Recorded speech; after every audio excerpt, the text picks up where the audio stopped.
Hindi is our national language.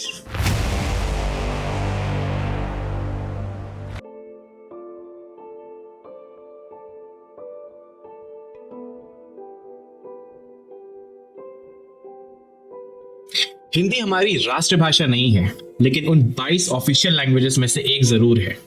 आज हमारा देश भारत नॉर्थ और साउथ दो हिस्सों में बांटा जा चुका है।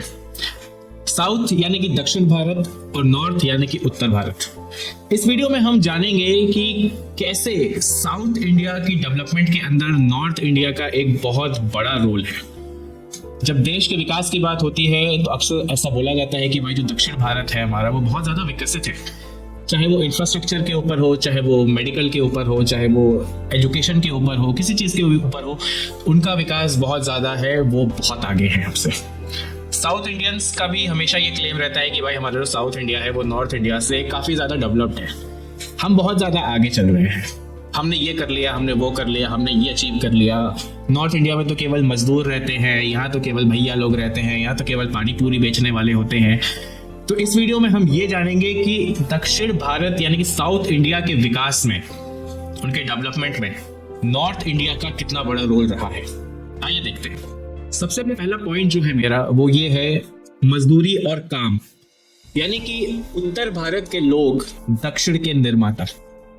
जी हाँ, इस लाइन का मतलब ये है कि जितने भी उत्तर भारतीय मजदूर हैं जो दक्षिण में जाके काम कर रहे हैं, खून पसीना एक कर रहे हैं, मेहनत कर रहे हैं, उनका बहुत बड़ा रोल है साउथ इंडिया के इंफ्रास्ट्रक्चर को डेवलप करने में। अक्सर हमारे हिस्ट्री की किताबों में ये प्रश्न पूछा जाता है या हमें पढ़ाया जाता है कि भाई ताजमहल किसने बनाया था। तो एक इसका सिंपल सा एक लाइन का उत्तर ये है कि भाई ताजमहल जो है वो शाहजहां ने बनवाया था। लेकिन ताजमहल जो है असल में उसका निर्माता कौन था? ताजमहल का निर्माता वो लाखों मजदूर थे जिनके दोनों हाथ जो है वो कटवा दिए गए थे, ऐसा बोला जाता है हिस्ट्री की किताबों में। तो भाई जो निर्माता होता है वो बनाने वाला हमेशा होता है। दक्षिण भारत के जो इंफ्रास्ट्रक्चर के निर्माता हैं वो हमारे उत्तर भारत यानी कि नॉर्थ इंडिया के वही मजदूर हैं जिनका मजाक जो है वो अक्सर बनाया जाता है। अब जैसे हम बात करते हैं बैंगलोर मेट्रो की, बैंगलोर मेट्रो यानी कि नवा मेट्रो की अगर हम बात करें तो वहां पे काम करने वाले हजारों लाखों मजदूर जो है वो बिहार, उड़ीसा और उत्तर प्रदेश से आते हैं। इन्हीं मजदूरों की वजह से, इन्हीं लोगों की वजह से आज साउथ का इंफ्रास्ट्रक्चर जो है वो बहुत ज्यादा हाइट पे पहुंच चुका है। तमिलनाडु के इंडस्ट्रियल एरिया की हम बात करें, जैसे कि कोयम्बटूर है, होसूर है, यहाँ की जितनी भी फैक्ट्रियां हैं वहाँ पे उत्तर भारतीय उड़ीसा से आते हैं, राजस्थान से आते हैं, बिहार से आते हैं, उत्तर प्रदेश से आते हैं, पंजाब से आते हैं, बहुत जगहों से आते हैं जो कि नॉर्थ इंडिया में बिलोंग करती है और वहाँ पे आके अपना काम करते हैं। केरल के अंदर जो है जितने भी होटल्स हैं, वहाँ के जो साफ सफाई के कर्मचारी हैं, डिलीवरी के लिए, कंस्ट्रक्शन के लिए जितने भी मजदूर वहाँ पे आते हैं वो सारे के सारे नॉर्थ इंडिया से आते हैं। अब रीजन क्या है इसका? अब देखिए, नॉर्थ इंडिया की जो लेबर है वो सस्ती है, जिसकी वजह से साउथ इंडिया की जो भी कंपनीज होती हैं, जो भी गवर्नमेंट प्रोजेक्ट्स होते हैं, तो वो क्या करते हैं कि वो नॉर्थ इंडिया के मजदूरों को हायर करते हैं। उससे क्या होता है कि कंपनी का एक बड़ा पैसा जो है वो बचता है, क्योंकि चीप लेबर है, सस्ते में आके काम करते हैं, सस्ते में आके मेहनत करते हैं। ये लोग ना सिर्फ केवल कड़ी मेहनत करते हैं बल्कि कम दाम में काम करके साउथ इंडियन कंपनीज का एक बड़ी लागत को भी बचा लेते हैं, जिसकी वजह से जो साउथ इंडियन कंपनीज होती है जो इन लेबर्स का यूज करती है वो अपनी बाकी सर्विसेज में अपना पैसा जो है वो डाल पाती है। अगर ये मजदूर ना हो, सपोज करो अगर ये नॉर्थ से ये लोग लेबर ना आए, तो जो भी इनके स्थानीय लोग हैं यानी कि जो भी इनके लोकल्स हैं, लोकल मजदूर जो भी होंगे इनके, वो इतने इनफ नहीं पड़ेंगे, इतना इनफ नहीं हो पाएगा कि भाई वो ये सारा जो है कंस्ट्रक्शन का जितना भी लोड है वो बेयर कर ले।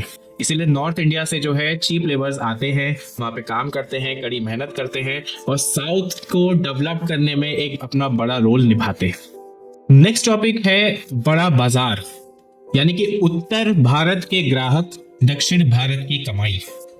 जी हाँ, एक बड़ा बेस बिजनेस का, एक बड़ा बेस कस्टमर का अगर हम देखें तो वो नॉर्थ इंडिया के अंदर अवेलेबल है, यानी कि उत्तर भारत के अंदर अवेलेबल है। साउथ इंडिया की जितनी भी कंपनीज है, जैसे कि आपकी MTR है, आची है, ईस्टर्न है, ये जितने भी फूड प्रोडक्ट्स बनाते हैं, इनका बड़ा बिजनेस जो है उनके कहाँ जाता है, ग्राहक कहाँ इनको बड़े मिलते हैं? जवाब है नॉर्थ इंडिया के अंदर, यानी कि उत्तर भारत में। इन कंपनियों का एक बड़ा अमाउंट ऑफ बिजनेस जो है वो नॉर्थ इंडिया से आता है, यानी कि जो बड़ा इनका एक ग्राहक का बेस है, कस्टमर बेस जो होता है इसको बोलते हैं, वो इनका नॉर्थ इंडिया से मिलता है।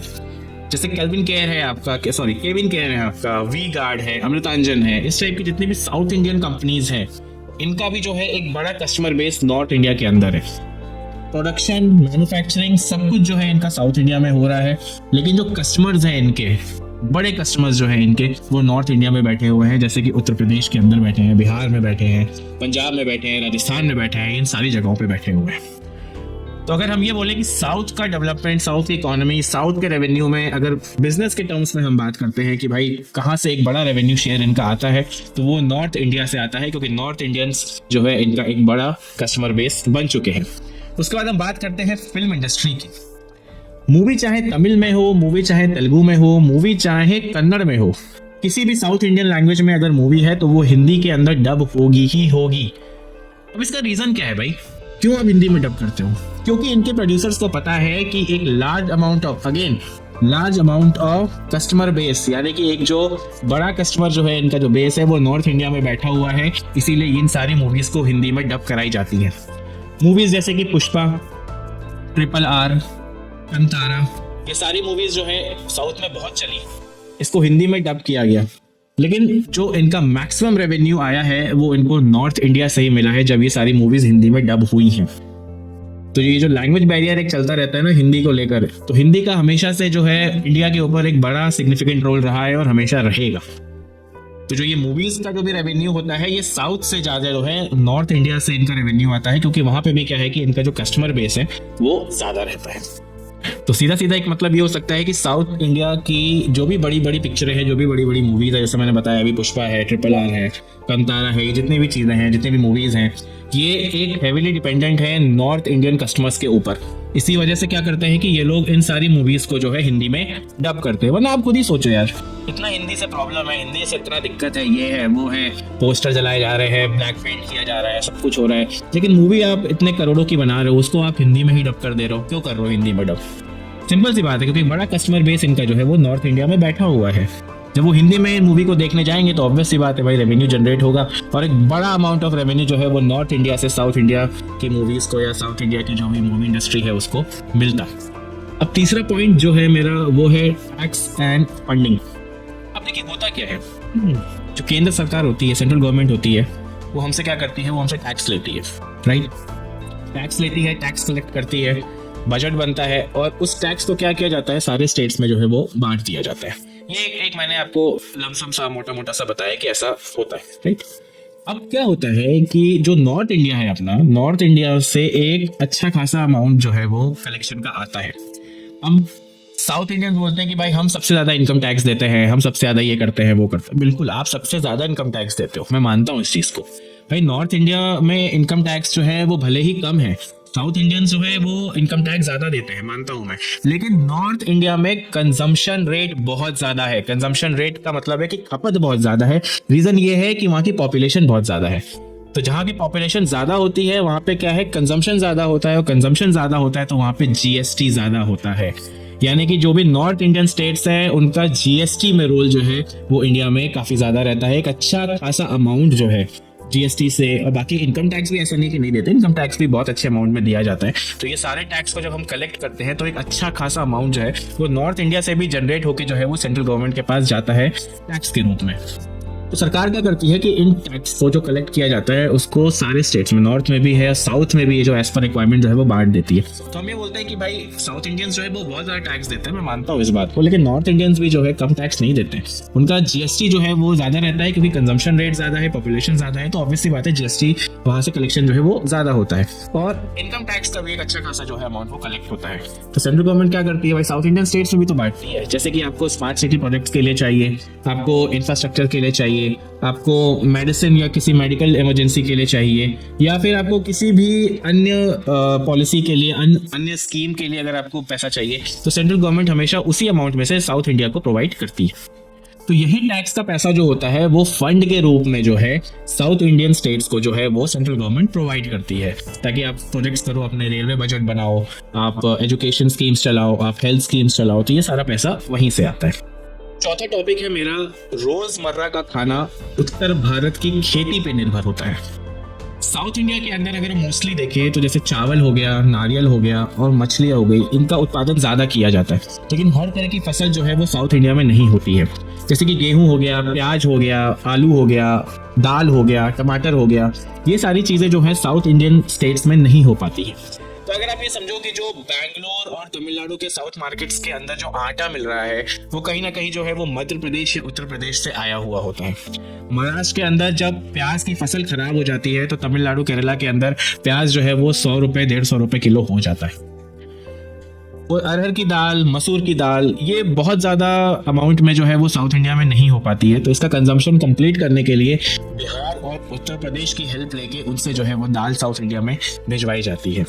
तो हम सीधा सीधा ये भी कह सकते हैं कि भाई जो दक्षिण भारत का रोजमर्रा का खाना है वो भी कहीं ना कहीं जो है वो नॉर्थ इंडियन स्टेट्स के ऊपर जो है वो पूरा का पूरा निर्भर करता है। नॉर्थ इंडियन स्टेट्स जैसे कि आपके बिहार, पंजाब, उत्तर प्रदेश, उड़ीसा, झारखंड, ये सारे स्टेट्स जो है अनाज उगाते हैं, साउथ इंडियन स्टेट्स को देते हैं। एक बड़ा अमाउंट ऑफ कंजम्पशन जो है साउथ इंडियन जो करते हैं वो नॉर्थ इंडियन स्टेट से आता है। तो हम ये भी कह सकते हैं कि भाई उनका जो रोजमर्रा का जो खाना होता है उसमें कहीं ना कहीं उत्तर भारतीयों की खेती जो है वो इन्वॉल्व रहती है। फिफ्थ टॉपिक है मेरा ट्रांसपोर्ट एंड सप्लाई लॉजिस्टिक्स। अब एक सिंपल सी चीज़ मुझे समझाइएगा आप कि भाई अगर मान लीजिए साउथ की कोई भी कंपनी है, वो कुछ भी बनाती है, चाहे वो इलेक्ट्रॉनिक्स बना रही है, वो फूड आइटम बना रही है, वो किसी भी तरह का कोई भी आइटम प्रोड्यूस कर रही है, उसको साउथ से नॉर्थ में लेके जाना है, क्योंकि नॉर्थ में जो है उसका एक बड़ा जो है बेस, कस्टमर बेस बैठा हुआ है, उस तक पहुंचाना है। तो वो कहाँ से जाएंगे? या तो वो रोड से जाएगा बाई ट्रक, या तो वो ट्रेन से जाएगा, और अगर बहुत ज़्यादा कोई सेंसिटिव आइटम हो तो शायद वो प्लेन से भी जा सकते हैं।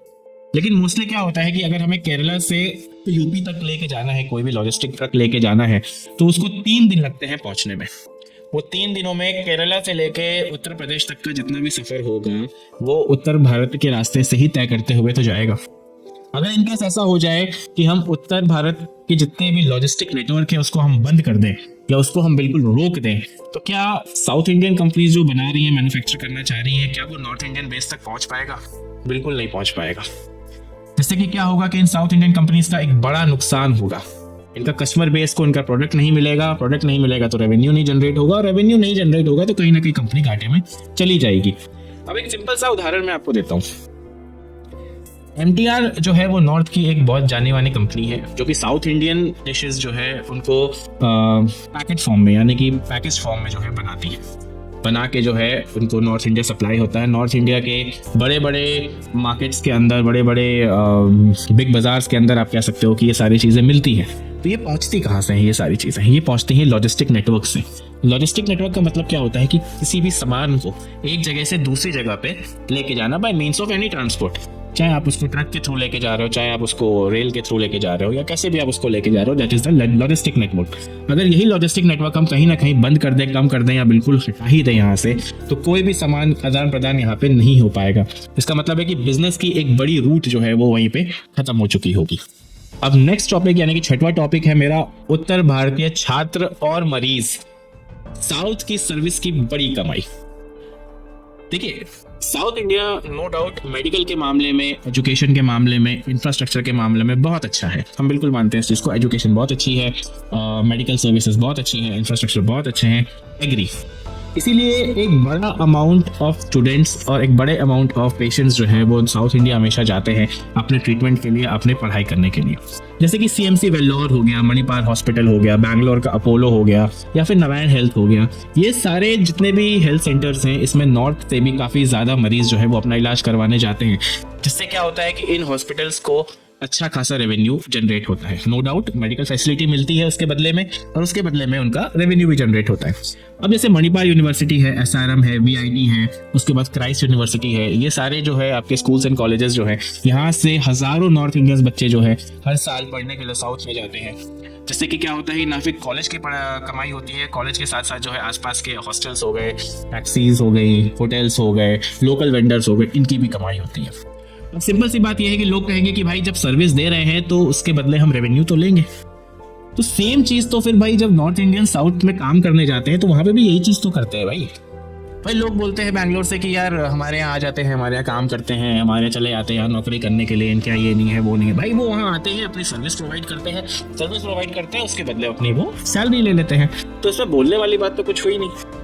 ये तो सेम चीज़ वही होगी ना भाई। जैसे नॉर्थ से जो है काफ़ी स्टूडेंट्स और पेशेंट्स जो है इन मेडिकल सेंटर्स और एजुकेशन सेंटर्स में जाते हैं, वहाँ पढ़ते हैं, उनको बदले में एजुकेशन मिलती है, उसके बदले वो रेवेन्यू जनरेट करके देते हैं, बात खत्म हो गई वहाँ पे। तो एक बड़ा रेवेन्यू का पोर्शन जो ये मेडिकल इंडस्ट्री और ये जो एजुकेशन सेक्टर्स कमा रहे हैं, इसमें भी कहीं ना कहीं जो है वो उत्तर भारतीयों का यानी कि नॉर्थ इंडियंस का एक बड़ा हाथ है। अब लास्ट पॉइंट है मेरा, राजनीति में उत्तर भारतीयों का असर, यानी कि पूरी की पूरी चाबी दिल्ली के हाथ में रहती है। अब हमें एक सिंपल सी बात ये पता है कि भारत में जो भी लोकसभा की सीटें होती हैं वो आबादी यानी कि पॉपुलेशन के हिसाब से होती हैं। तो भाई सबसे ज्यादा पॉपुलेशन तो हमारी उत्तर भारत में है, यानी कि जो भी लोकसभा की सीटें ज्यादा होंगी वो हमारे उत्तर भारत में होंगी। तो आप ये सोचो कि साउथ इंडियन जो प्रोजेक्ट्स हैं या साउथ इंडिया को किसी भी प्रोजेक्ट के लिए अगर मंजूरी चाहिए सेंट्रल से यानी कि केंद्र से, तो उनको उत्तर भारतीय नेताओं, उत्तर भारतीय मंत्रियों, उत्तर भारतीयों के सांसदों इनकी जरूरत पड़ेगी। जो भी सांसद है, मंत्री हैं, वहाँ के नेता हैं, जो भी उत्तर भारत यानी कि नॉर्थ इंडिया से बिलोंग करते हैं, उनकी सहमति और उनका सहयोग बिल्कुल उनको लगेगा अपने प्रोजेक्ट्स को पास करवाने के लिए। तो अगर हम यहाँ से भी देखें तो साउथ इंडिया एक हेवीली डिपेंड करता है नॉर्थ इंडियन रिसोर्सेज को यूज करने में, और नॉर्थ इंडियन रिसोर्सेज को यूज करते हुए भाई वो अपना डेवलपमेंट कर रहा है। तो ये मेरे कुछ पॉइंट्स थे जो मैं बताना चाह रहा था इस वीडियो के माध्यम से। देखिए, सबसे पहली बात तो ये है कि ये वीडियो बनाने का मेरा बिल्कुल भी ये मकसद नहीं था कि मैं साउथ इंडिया को डिमीन करना चाहता हूँ या मैं नॉर्थ इंडिया को बहुत ज़्यादा ऊपर दिखाना चाहता हूँ। मैं सिर्फ इतना कहना चाहता हूँ कि ना हमारे पास नॉर्थ इंडिया है, ना हमारे पास साउथ इंडिया है, हमारे पास सिर्फ इंडिया है। यानी कि अगर इंडिया को हमें आगे लेके जाना है तो we have to work together as a one unit. यहाँ पे कोई नॉर्थ या साउथ नहीं चलना है भाई। साउथ इंडिया हेवीली डिपेंडेंट है नॉर्थ इंडिया के ऊपर, नॉर्थ इंडिया भी डिपेंडेंट है साउथ इंडिया के ऊपर। कोई भी ऐसा यहाँ पे नहीं है जो अकेले जो है इस देश को चला सकता है। भाई हमें यहाँ पे दोनों की जरूरत पड़ेगी। तो आजकल ये जितनी भी चीज़ें हो रही है ना कि साउथ इंडिया बेटर है, नॉर्थ इंडिया नहीं बेटर है, नॉर्थ इंडिया में तो अनपढ़ लोग रहते हैं, मजदूर रहते हैं, पानी पूरी वाले लोग रहते हैं, ये रहते हैं, वो रहते हैं, जो आप ट्रोल करते रहते हो ना।